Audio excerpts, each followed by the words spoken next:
Let's take a look at how Sean Brady trains to increase his speed and power, how he peaks for his fights in the UFC, the tools he uses, and how you can implement the same type of training in your own strength and conditioning. Credit must be given here to Brady's S&C coach Gabe Rangel, who has not only been doing a great job from the strength and conditioning side of things, but also in how he explained the structure of Brady's fight camp.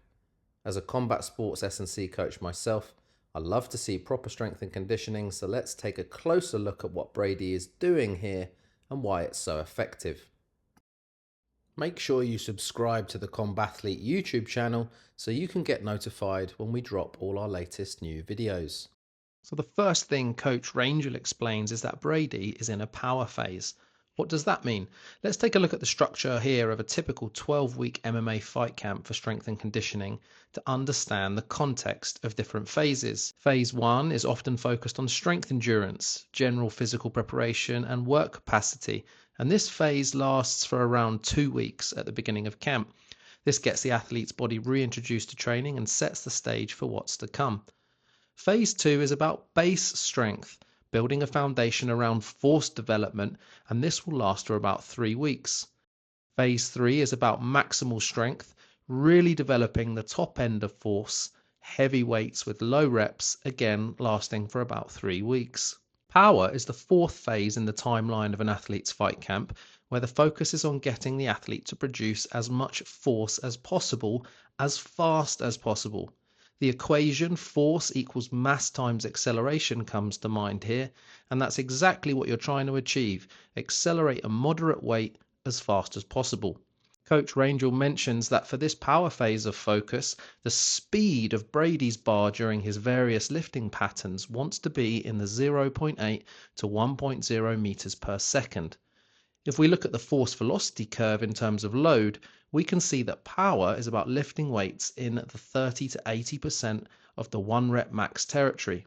If I had to guess, I would say that Brady is lifting weights in the 60 to 80% range of his 1 rep maxes in these clips.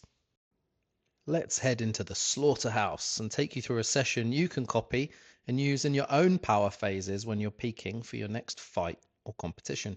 The session structure looks like this. We're going to get a solid warm-up in first, then we've got clean high pulls with the barbell paired with double broad jumps. Then it's speed back squat.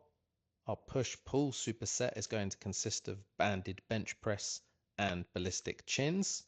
And then our finisher is going to be loaded carries. Start with 2 to 3 minutes on the assault bike, easy pace for minute 1, a bit faster for minute 2. Then we're going to jump into some activations, lock clams for 2 sets of 20 each side. Hold a basic side plank for 15 seconds each side before switching to a regular elbow plank and hold this for 30 seconds. Throw in some banded pull aparts for a set of 20 to 30 reps and we're ready to get into some mobilizations. Hit your knee rolls for 10 to 20 reps per side and then fire hydrant hip circles. We're going to do 5 to 10 in each direction on each side. The infamous Froggies for 20 to 30 rocking reps backwards and forwards, and then cat cows for 10 reps, trying to get as much movement from your upper back, your thoracic spine as possible. Followed by the world's greatest for 5 reps per side, and here you're aiming to touch the floor with your elbow each rep. Lastly, the classic banded dislocates for 10 to 20 reps, and now we're ready for some potentiation work. Quick contact times is what we're looking for, with some vertical pogos for 20 to 30 reps, into 5 box jumps to a moderate height box for you, followed by some high speed medball slams. We're looking for 5 to 6 reps here, triple extension every repetition right up onto the toes, reaching high to the sky. Now that we're warm and prepared for the work, we're going to start with our first pairing on the menu for today, which is the clean high pull paired with double broad jumps. I always like to refamiliarize myself with any Olympic lift derivative by doing a few reps of the empty barbell first. So I recommend you do the same, just get some timing with that. And then it's about accelerating the bar past the knee line, up to the hips, and all the way past to the high sternum as fast as possible. You really want to fire the bar up using your hips. Maximum intent is the key here. For double broad jumps, we're trying to get off the floor as quick as possible, so the floor is lava whenever you're doing those. For speed back squat, as the name suggests, we're going to really accentuate and accelerate the bar on the way up.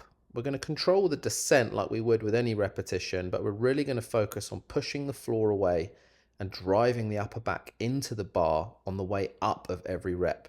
If the plates are rattling, it's a really good sign that you're accelerating the bar. Banded bench press, it's very much the same idea. Control the descent, don't let the band slam the bar into you on the way down, and then really fire the bar away from you on the way up with as much effort as you can.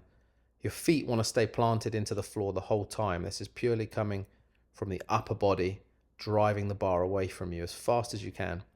Ballistic chin-ups, try and leave the bar with your hands each rep. It's okay if you bring your knees up for momentum, just really drop catch the bar every time.